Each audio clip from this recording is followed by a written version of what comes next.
사울왕을 피해서 광야 생활을 하는데 무려 10년 동안이나 그 버거운 시간을 보내게 됩니다. 그 광야의 자리에서 그 인생의 처량하고 수치심과 아픔이 가득한 그 자리에서 다윗이 드렸던 기도가 오늘 이 시편 13편의 말씀입니다. 다윗은 이 기도를 통해서 자신이 가지고 있는 큰 고통을 드러냅니다. 다윗이 가지고 있는 고통은 어떤 고통입니까? 오늘 이 본문에서 드러나는 다윗의 내면 안에 있는 그 고통은 어떤 고통인가요? 한 세 가지 정도로 이야기할 수 있을 것 같습니다. 첫 번째는 그를 죽이려고 하는 원수들 때문입니다. 2절 말씀에 내 원수가 나를 치며 자랑하기를 어느 때까지 하리이까.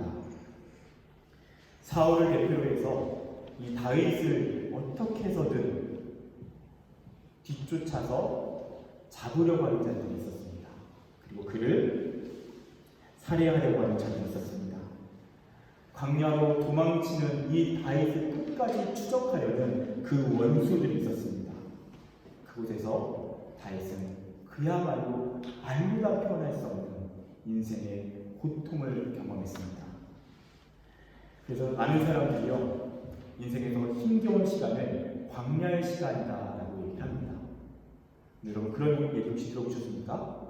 많은 광야가 힘들지만 인생의 여러 광야가 우리를 힘들게 하지만 가장 힘든 광야는 사랑 광야다라는 말이 있습니다. 사랑으로 인해 겪는 고통, 인간 관계 때문에 겪는 고통이 가장 고통스럽다는 말입니다. 지금 다윗은 그런 고통을 겪고 있습니다. 지금 다윗의 뒤를 쫓고 있는 사울은 누구죠? 다윗을 누구보다도 아껴주고 사랑해줬던 왕이었습니다. 그리고 장인 어른입니다. 자신을 신뢰해줬던 존재입니다. 그런데 그가 다윗을 어떻게 해서든 잡아서 살해하려고 합니다. 그리고 그 뒤를 쫓는 사람들은 누구입니까? 다윗의 어린 시절부터 함께 했던 친구들입니다. 그들이 대신해서 다윗이 어디에 있는지도 사울왕에게 알려주기도 하고요. 그들이 다윗을 조롱합니다. 그에 대한 거짓된 소문을 퍼뜨립니다. 그를 위기에 빠뜨립니다. 지금 다윗이 겪고 있는 고통은 사랑 광야입니다. 두 번째로 그를 고통스럽게 하는 이유는 무엇입니까? 바로 몸과 마음의 질병 때문입니다. 오늘 본문 3절 말씀을 보십시오. 나의 눈을 밝히소서 두렵건대 내가 사방의 잠을 잘까 하오며. 여러분 여기서 나의 눈을 밝히소서라고 할 때 이 눈을 밝히다라는 눈의 밝음은요 구약 성경의 건강 상태를 의미합니다. 그래서 신명기 34장 7절에 이런 말씀이 있습니다. 모세가 죽을 때 나이 120세였으나 그의 눈이 흐리지 아니하였고 기력이 쇠하지 아니하였더라.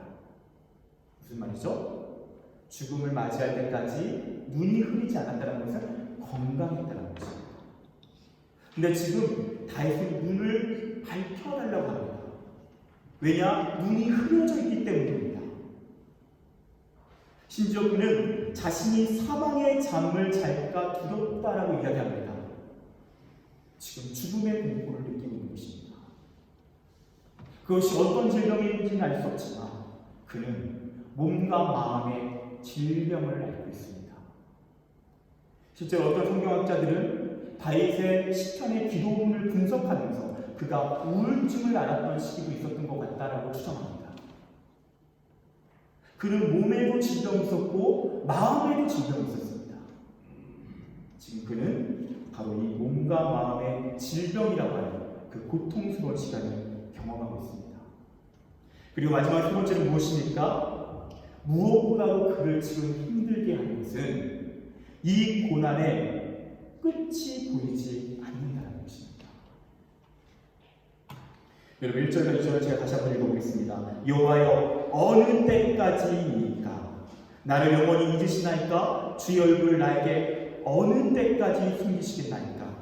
나의 영이 범인하고 종일토록 마음에 근심하기를 어느 때까지 하오며 내 원수가 나를 치며 자랑하기를 어느 때까지 하리까?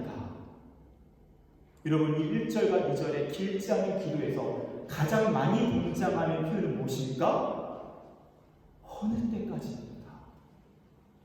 무려 4번이나 하나님 앞에 소리치고 있습니다. 하나님, 언제까지입니까? 언제까지 나를 이렇게 힘들게 하실 것입니까? 그가 겪고 있는 이 고통이 끝이 보이지 않기 때문입니다. 그는 지금 이 끝이 보이지 않는 고통으로 여전히 그 자리에 두고 계신 하나님을 향해 원망하는 마음이 일어납니다. 여러분, 혹시 이 자리에 다윗처럼 이런 광야의 시간을 보내고 계신 분이 있습니까? 특별히 사람 광야, 인간관계 때문에 너무너무 힘든 시간을 보내고 계신 분이 있습니까? 또는 어떤 분들은 몸과 마음의 질병 때문에, 몸과 마음의 아픔 때문에 너무 힘든 시간을 보내고 계신 분들이 있습니까? 또 어떤 분들은 그 시간이 끝나지 않는 것 같아서 왜 이렇게 끝나지 않을까? 왜 이렇게 이 시간은 나에게 길기만 한 것일까? 그런 마음, 하나님을 향한 원망이 일어나고 계신 분들이 있습니까? 그렇다면 그런 분들은 지금 다윗의 마음 가운데 있는 것입니다. 오늘 이 본문에 등장하는 다윗과 같은 상황 가운데 있는 것입니다.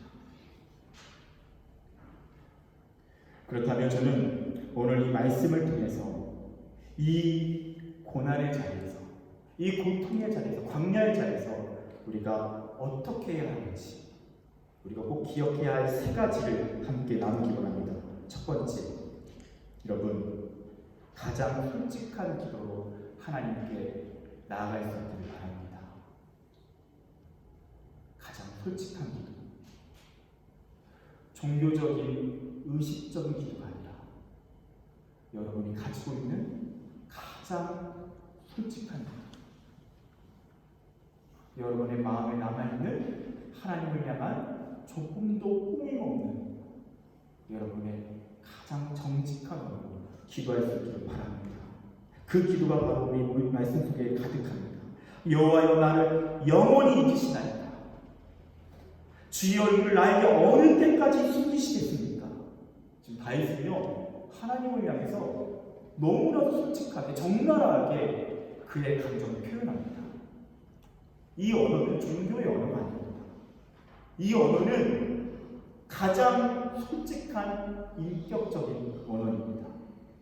그리고 또한 이렇게 고백합니다. 나의 영혼이 번민하고 종일토록 마음에 근심하기를 어느 때까지 해야 합니까?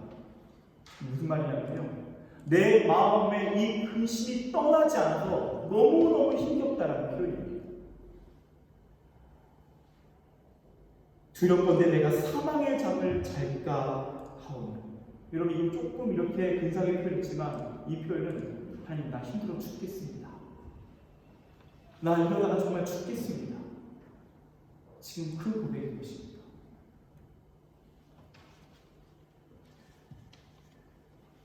네, 여러분, 놀랍게도요, 이 솔직한 기도가 하나님께서 기쁘게 받으신 기도입니다. 우리는 이런 기도를 들으면 어쩌면 불경건한 기도가 아닐까 생각할 수 있지만 그렇지 않습니다. 하나님은 이 기도를 우리가 해야 할 기도라고 제시합니다. 그래서 시편 말씀에 기록되어 있는 것입니다.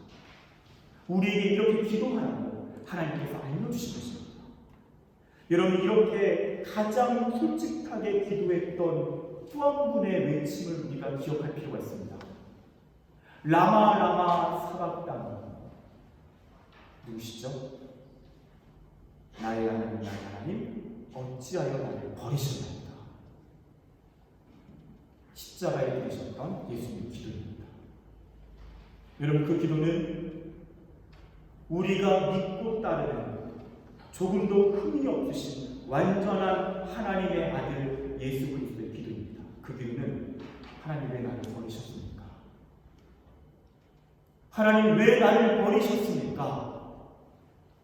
그 기도가 예수님을 통해서 드려졌던 기도입니다. 여러분, 제가 아는 한 분은요, 참 신앙이 좋으신 분인데 너무 힘들 때 하나님 앞에 그렇게 기도했다고 해요. 하나님 참 성격 이상하신 것 같습니다. 이게 그냥 그분 안에 있었던 하나님에 대한 너무 서운한 마음, 그 표현 그대로인 거죠. 저는 필리미안 씨의 책 제목을 참 좋아합니다. 하나님, 당신께 실망했습니다. 우리가 살다 보면 하나님께 실망할 때가 있지 않습니까? 하나님께 상처받을 때도 있지 않습니까? 저는 여러분에게 무분별하게 원망하며 사는 삶을 이야기하는 것이 아닙니다. 인생의 광야장에서 말로 다 표현할 수 없는 고통의 현장에서 하나님밖에 없는 그 자리에서 하나님을 독대하는 그 자리에서 조금도 꾸밈 없는 우리 안에 적나라한 그 고백을 하나님이 기다리신다는 것입니다. 저는 그렇게 기도했던 한 사람을 여러분에게 영상을 통해서 함께 좀 소개시켜드리고 싶습니다. 이분은 아시는 분은 잘 아실 것 같은데요, 이지선이라고 하는 분입니다. 사랑의 지선아라고 하는 책의 저자이더라고요. 큰 화상을 입고 고통스러운 삶을 살아갔던 그 인생의 쓴맛을 경험했던 분이시기도 합니다. 2000년 7월 30일에 오빠의 차를 타고 기가던 중에 음주운전 차량이 추돌 사고를 일으키고 그리고 그 사고로 인해서 중화상을 입게 됩니다. 의사도 포기해야 되는 치료를 포기할 수밖에 없다라고 생각될 정도로 위급할 때도 있었고요. 겨우겨우 치료의 과정을 통해서 살아납니다. 무려 30번이 넘는 고통스러운 화상을 치료하는 수술을 합니다. 그리고 겨우겨우 하루를 버텨냅니다. 작은 것에 감사하면서, 작은 것에 감사하며 하루하루를 꾸역꾸역 겨우겨우 버텨갑니다. 그러다가 퇴원을 하고 거울 속에 비친 자신의 얼굴을 봤는데 정말 한 괴물이 보이더랍니다. 마음이 무너집니다. 완전한 절망에 휩싸입니다. 그 상황에서 그가 드렸던 고백들, 영상을 통해서 함께 보도록 하겠습니다.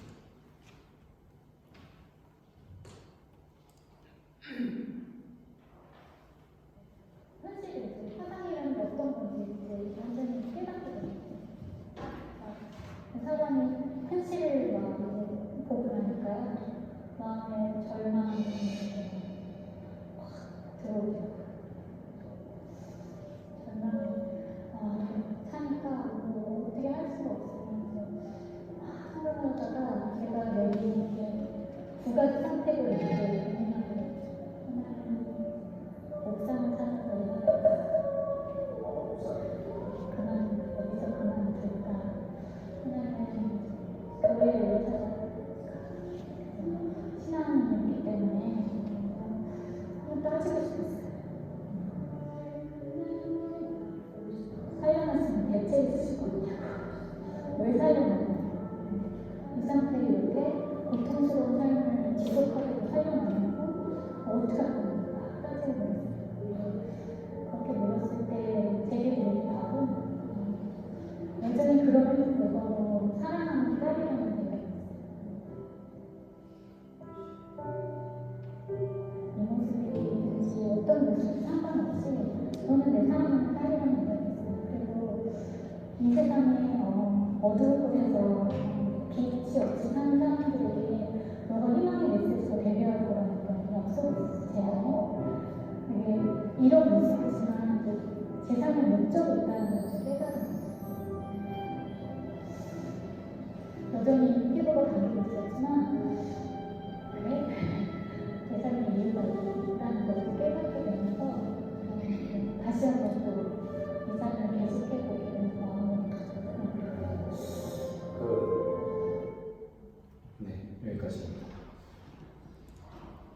이지성 씨가 큰 고통의 자리에서 옥상을 가야 하나 교회를 가야 하나 고민하던 중에 교회를 갑니다.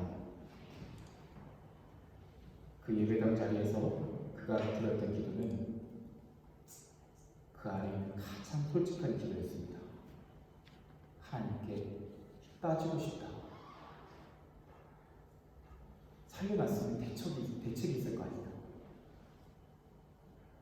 왜 살려놨냐고.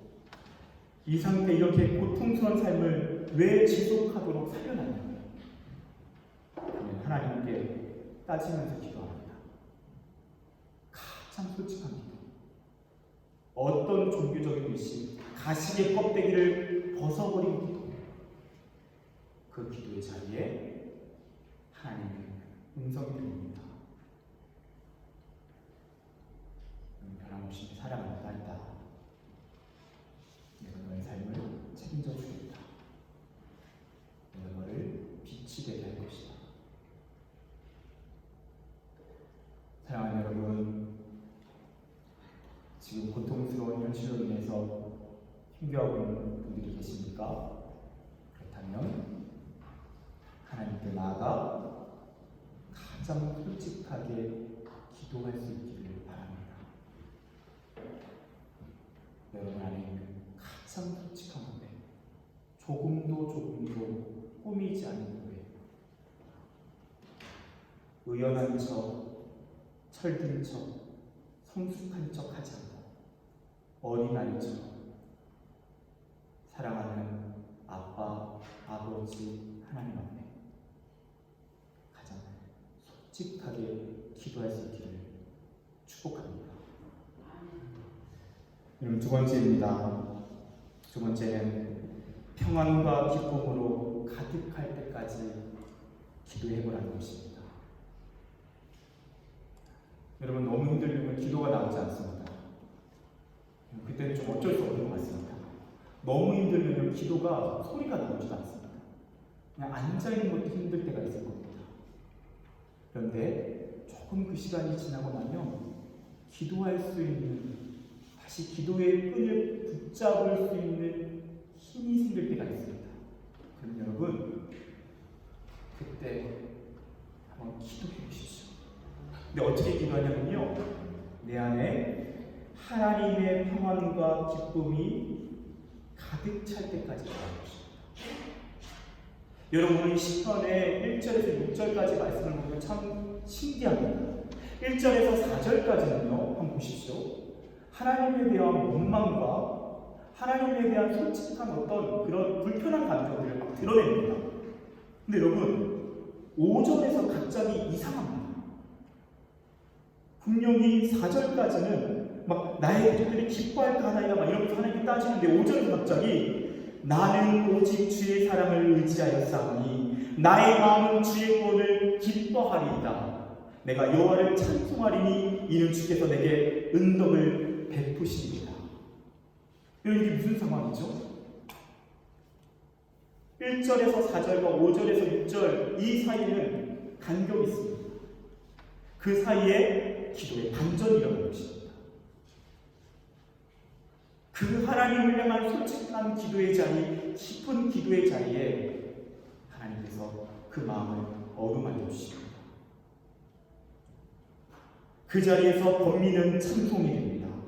근심은 기쁨이 되고요, 의심은 확신이 됩니다. 절망은 희망으로 변합니다.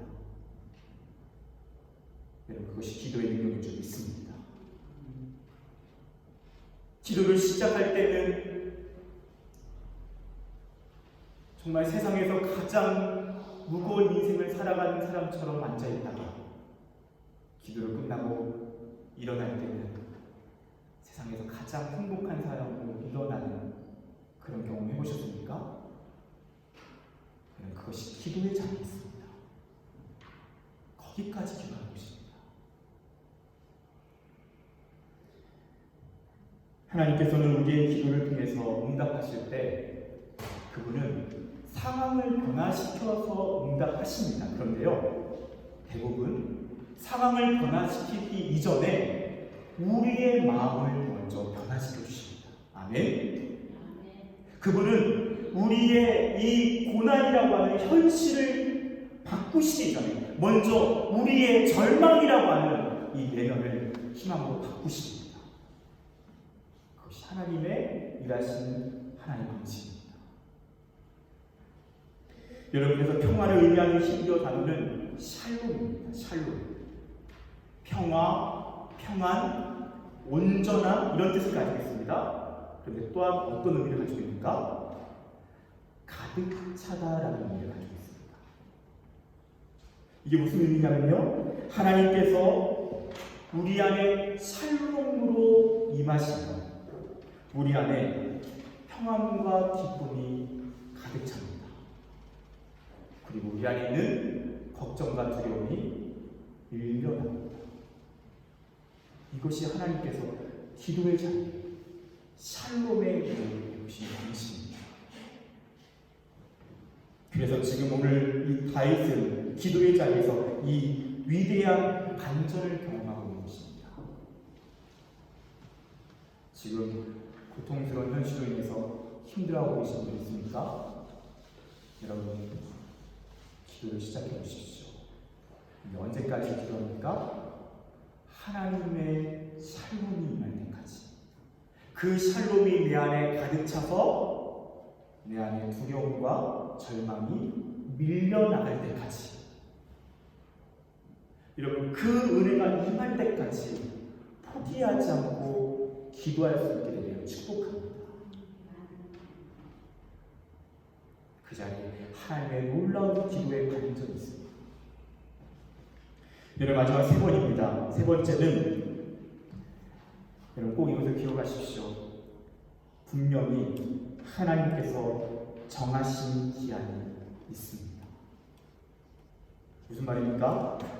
시편 102편 13절에 이런 말씀이 있습니다. 주께서 일어나사 시온을 긍휼히 여기시니 지금은 그에게 은혜를 베푸실 때라. 정한 기한이 다가오니라. 할렐루야. 여러분, 이 말씀은 어떤 의미냐면요, 우리의 삶에, 우리의 고난에 하나님께서 정한 기한이 있다는 것입니다. 우리에게 정한 기한이 있고 그 정한 기한이 지나고 나면 하나님께서 반드시 우리의 삶에 은혜를 베푸신다는 것입니다. 이것이 하나님의 약속입니다. 여러분, 우리의 지난날의 삶을 돌아봐도 그렇지 않습니까? 고통의 골짜기를 지나갈 때가 있었습니다. 여러분, 그것이 영원했습니까? 끝이 있었습니다. 자유해지기 시작했습니다. 하나님의 정하신 시간이 있었기 때문입니다. 그래서 하나님은 우리의 삶에 응답하실 때 상황을 고쳐주시기 전에, 상황을 변화시켜 주시기 전에 먼저 우리의 마음을 변화시켜 주십니다. 말씀드렸던 것처럼요. 그리고 그분은 이 정한 기한을 두셔서 우리의 이 고통의 순간을 당장에 제거하지 않고 그 시간을 허락하셔서 무엇을 하시는가? 그분은 우리의 인격을 변화시키십니다. 그 시간을 통해서 우리를 철저히 낮추십니다. 우리의 교만한 마음을 철저히 겸손하게 하십니다. 모든 사람으로부터 배신당하게 하시면서 우리를 외롭게 하시고 하나님밖에 없음을 깨닫게 하십니다. 오직 하나님만이 나의 유일한 소망임을 깨닫게 하십니다. 그래서 로마서 5장 3절 4절은 이렇게 말씀합니다. 다만 이뿐 아니라 우리가 환난 중에서도 즐거워하나니 이는 환난은 인내를, 인내는 연단을, 연단은 소망을 이루는 줄 알입니다. 여러분, 연단이란 무엇입니까? 그 환난의 고통을 통해서 우리를 그리스도의 인격으로 빚어가신다는 얘기입니다. 그래서 하나님은 그 상황을 변화시키기 전에 우리의 마음을 먼저 변화시키시고 우리의 인격을 변화시키십니다. 그리고 그 정한 기한은 끝이 있습니다. 그 기한이 차면 하나님께서 반드시 우리의 삶에 은혜를 베푸실 줄 믿습니다. 여러분, 한국에 서울 강남중앙침례교회라는 교회가 있습니다. 그 교회를 담임하시는 최병남 목사님이 계십니다. 참 훌륭하게 목회하시는 분이십니다. 그분이 원래는 미국의 세미안 교회에서 개척을 하시고 목회를 하시는 분입니다. 그분이 그런 간증을 참 자주 하시더라고요. 그분이 원래 그 세미안 교회를 개척하고 처음에 성도들이 이렇게 몇 명 되지 않는 그 시점에 정말 하루하루가 너무 힘들었다고 합니다. 너무너무 힘들었답니다. 성도들한테 전화 와가지고 목사님 때문에 상처받았다고, 교회 떠나겠다고, 늘 그런 협박에 시달리고, 자신의 아내는 3번이나 기절했다고 합니다. 거품을 물고 기절했다고 합니다. 너무너무 그 교회에 사역하다가 지치고 받는 스트레스가 커서 3번을 기절했다고 합니다. 그리고 한 번은 전교인이 등을 돌려서 모두가 이 교회를 두고 떠나겠다, 그런 식으로 정말 하루하루가 고통의 날들이었다고 합니다. 그래서 그분이 처음에 항상 밤마다 불렀던 노래가 있었다고 하는데, 그 노래는 그 당시에 서울의 달이라고 하는 드라마가 있는데요, 한석규 주연의 서울의 달이라는 드라마의 주제곡 중에 그런 가사가 있다고 합니다. 아무래도 나는 떠나야겠어. 이곳은 나에게 어울리지 않아. 그 노래를 매일매일 부르면서 언제 떠날까, 내일 떠날까, 그런 마음으로 그렇게 살아가는데, 기도할 때마다 하나님이 아직 아니다, 인내해라, 조금 더 버텨봐라, 내가 힘을 줄게. 그리고 버티는데 어느 순간 자기가 뭔가 한 게 없는데 상황이 변하더랍니다. 갑자기 교회가 아름답게 회복되기 시작했습니다. 그리고 또 시간이 흐르다가 또 어려움이 찾아옵니다. 또 그런 힘겨운 마음이 찾아옵니다. 버티는데 하나님 그 정한 기간이 되자 또다시 회복시키셨답니다. 그분이 그러던 중에 깨달은 것이 있습니다. 그래서 많은 목회자들과 성도들에게 꼭 그 이야기를 해준다고 합니다. 정한 기한이 있습니다. 그 고통이 영원하지 않습니다. 그 정한 기한을 조금만 더 인내하고 잘 감당하면 하나님께서 반드시 은혜를 베푸실 것입니다. 그분이 한 번 그런 생각을 했다고 합니다. 하나님이 정한 기한이 3년이었는데 자기가 2년 한 6개월 만에 모든 것을 다 포기하려고 했다고 합니다. 6개월만 더 감당하면 되는데 그랬으면 어떻게 할 겁니까? 그래서 많은 성도들이 막 그냥 인생을 포기하려고 할 때 막 그렇게 이야기한다고 합니다. 조금만 더 견뎌보십시오. 제가 좀 더 힘을 드리겠으니까 조금만 더 견뎌보십시오. 신기하게 힘을 내서 견뎌갈 때에 하나님께서 정해진 시간에 그 삶을 은혜로 채우시는 것이죠. 사랑하는 여러분, 우리의 고난은 동굴이 아닙니다. 터널입니다. 동굴은 빠져나갈 길이 없는 곳이지만 터널은 지나가는 곳입니다. 그 터널을 지나가면 어떻게 되죠? 다시 하늘이 열리고요, 아름다운 태양이 비춰옵니다. 다시 하나님의 은혜가 우리의 삶을 덮습니다. 여러분, 지금 끝이 보이지 않는 고난을 걸어가고 계신 분 있습니까? 조금만 더 인내해 주십시오. 조금만 더 인내합시다. 하나님의 정한 기한이 이제 곧 다가옵니다. 그리고 그 기한이 지나고 나면 하나님께서 은혜를 베푸시는 때가 오는 줄 믿습니다. 반드시 그날이 옵니다. 다윗에게 그랬습니다. 다윗에게 그 시간이 길었습니다. 무려 10년의 시간이었습니다. 무려 10년의 시간 동안 그는 온 광야를 헤매면서 수치와 모욕과 억압과 눈물의 골짜기를 지나갔습니다.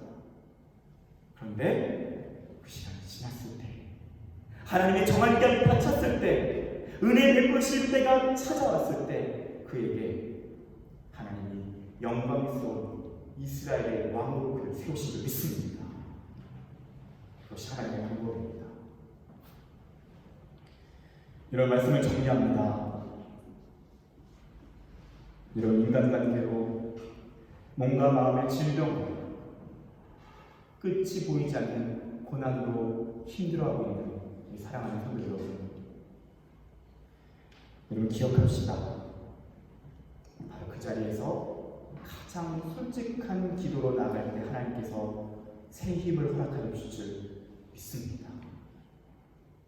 여러분 다시 기도하실 때에 하나님의 평안과 기쁨이 가득 찰 때까지 기도할 수 있기를 바랍니다.